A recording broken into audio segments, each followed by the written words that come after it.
नमस्कार। ये देखिए जरा फाइनली तैयार हो गया है महामास तेल। अब यह तेल हमारे बहुत सारे विद्यार्थी हैं वो भी मंगा रहे। ये कम से कम भी यहाँ पर मैंने देखा 4 लीटर तेल हमारा ये यहाँ तैयार हुआ है। तो अब बहुत सारे लोगों को तो हम नहीं दे पाएंगे क्योंकि इसमें से ये तो तेल ही ऐसा है कि पता नहीं दोबारा कब बने। महामत जिस विधि से हमने ये तेल बनाया है ना, ये विधि बहुत कठिन है। मतलब इसको तैयार करने में जरा सा कोई अगर गलती हो जाए तो ये इस तरह के देखो जरा कितना एकदम जड़ी बूटी जला भी नहीं है, बहुत बढ़िया तरीके से तेल निकल गया। तो इस तरह से करने में बहुत सावधानी बरतनी पड़ती है। अच्छा एक बात, दूसरी बात, हम लोगों ने इसमें 4 लीटर तेल डाला था और जो तेल हमारा यहाँ पर बना 4.5 लीटर, यानी कि आधा लीटर जो तेल है वो जड़ी बूटियों से हमें मिल गया। तो ये पहली बार तो मुझे, क्योंकि अक्सर तो हम ये देखते थे कि जितना तेल है उससे कम ही तेल निकलता है, लेकिन महामास में क्योंकि मैं भी ये पहली बार बना रहा था, बड़ा संभल के डर करके मैं बना रहा था। तो लेकिन ये मुझे एक नया अनुभव मिला कि महामास तेल जब आप बनाते हो विधि पूर्वक तो इसमें तेल जो है वो बढ़ जाता है। तो देखिए जरा किस तरह से हम लोगों ने इसको बनाया, तो स्टेप बाय स्टेप चलिए समझते हैं। तो सबसे पहले तो जो इसका जो जड़ी बूटी है वो हम लोगों ने अपने हाथ से इसको ताज़ा ही उखाड़ करके, ये देखिए जरा, ये जो हम उखाड़ रहे हैं इसका नाम है बला। एक तो हमने बला डाला और एक दूसरा अति बला डाला। हालांकि यहाँ बला की बात है तो हम लोगों ने, क्योंकि बला और अति बला लगभग एक ही तरह के गुण हैं, हमारे पास दोनों ही था तो दोनों हमने डाल दिया, दोनों ही बल्य है और ये सारे ही इस तरह के गुण है। तो इसमें और एक ये देखिए, ये खिरेटी बोलते हैं इसको, तो ये भी हमने, क्योंकि है ही खेतों में पड़ा हुआ ताज़ा है, देखिए जरा एकदम ताज़ा सूखा हुआ है। और यहाँ पर हम लोगों ने जो प्रक्षेप द्रव्य है उसको 5 गुना अधिक हम लोगों ने जैसे ग्रंथ में बताया था। आप भैषज रत्नावली वातव्याधि अधिकार में 241 से लेकर 245 सूत्र क्रमांक में आपको इसके बारे में पढ़ने को। हालांकि ये जो हमने बनाया ना जड़ी बूटी जो डाला वो वैसे रत्नावली के हिसाब से नहीं, ये हमारे गुरुजी जो थे उनके बताए निर्देशनों के। हालांकि जड़ी बूटियाँ लगभग उतना ही है, लेकिन इसमें जो जड़ी बूटियाँ थोड़ा सा कुछ और हम लोगों ने यहाँ पर डाला है। जैसे हम लोगों ने यहाँ अति बला डाला है, खिरेटी इसने बताया है, लेकिन हम लोगों ने बला, खिरेटी, अति बला तीनों ही डाला है यहाँ पर। और हम लोगों ने यहाँ गिलोय जो है उसको डाला है। इस ग्रंथ में गिलोय के बारे में बताया नहीं है, मतलब प्रक्षेप में तो गिलोय है लेकिन वैसा नहीं। तो देखिए जरा, सारा जड़ी बूटियाँ ताज़ा हैं और कुछ अष्टवर्ग की औषधि हो गया, दशमूल हो गया, ये सारे भी, जैसे रासना हो गया, यवकोलकुलथा हो गया, ये सारे सूखा हुआ पंसारी से हम लोग अमृतसर गए थे जड़ी बूटी लेने के लिए। तो अच्छी तरह से हम लोगों ने पानी डाला है, पानी डाल करके उसको उबाला और देखिए जरा कंसिस्टेंसी कितना प्रॉपर बना हुआ है। तो इसको हम लोगों ने बढ़िया 2-3 बार इसको छाना।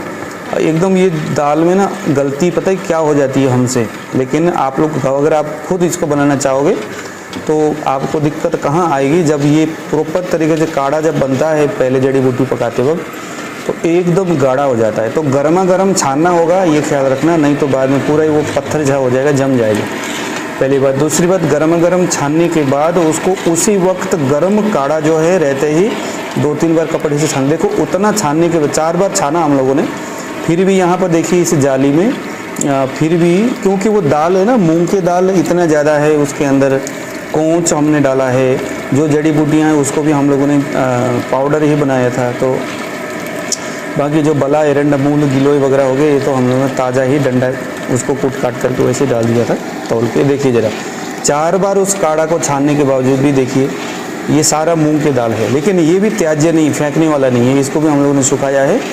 ये हम लोग पत्रपिंड स्वेद करने के लिए इसके हम वहाँ पर इस्तेमाल करेंगे, सुखा के रखेंगे, क्योंकि अब ये बार बार थोड़ी बनेगा, ये तो एक ही बार बनेगा। तो इस तरह से हम लोगों ने करने के बाद फिर हम लोगों ने दूध डाला है कम से कम 8 लीटर, और ये काढ़ा हमारा बच गया था 8, क्योंकि 32 लीटर हम लोगों ने पानी डाले थे, तो 4 गुना पानी यानी 8 लीटर हमारा बच गया था काढ़ा। तो उतना ही हमें दूध डालना है, और काढ़ा और दूध के है ना उसके आधा हमने यहाँ पर 4 लीटर तेल हमने यहाँ पर डाला है। तो इस तरह से हमारे गुरुजी का कहना था। तो हालांकि ये वैसे रत्नावली में तो तेल का मात्रा थोड़ा कम बताया इन्होंने, लेकिन ये जो है हम लोग देखिए ज़रा, अब ये तेल भी इसको निकालें हम लोगों ने, जो होता है ना लकड़ी का जो कोल्हू जो होता है उससे निकला हुआ तेल है, तिल का तेल एकदम शुद्ध अपने हाथ से तैयार किया हुआ, यानी कि कहीं भी कोई गड़बड़ करने का गुंजाइश, क्योंकि हम लोगों ने देखा उसमें रेट में कोई ज़्यादा 4-5 रुपया 1 लीटर में फ़र्क आ रहा था, तो इसलिए हम लोगों ने यही तेल लिया है, हमें लगा यही क्योंकि है ही अच्छा। तो इस तरह से अब देखो जड़ी बूटी का काढ़ा हो गया, दूध हो गया, और ये इस तरह से हम लोगों ने इसको धीरे धीरे करके मंद आग में इसको उबालना होता है, और इस तरह से ये चीज़ बन गया। इसका क्या क्या बेनिफिट है आप तो महामास तेल वैसे रत्नावली में जाकर बात में देख लें, मतलब कि कोई भी नस नाड़ियों से रिलेटेड कोई ऐसा रोग नहीं है जिसके ऊपर ये काम ना करता हो। आँख से संबंधित कर्णशूल में काम करता है, कर्णनाद में कान में आवाज़ आ रहा हो उसमें काम करता है, विश्वाची हो गया, अर्दित लकवा फेशियल पैरालिसिस हो गया, या शरीर में कहीं कुब्ज जैसे रोग में साइटिका हो गया है ना, और हाथ का कब जाना इस तरह के समस्या में, एपिलेप्सी में भी बहुत अच्छा काम करता है।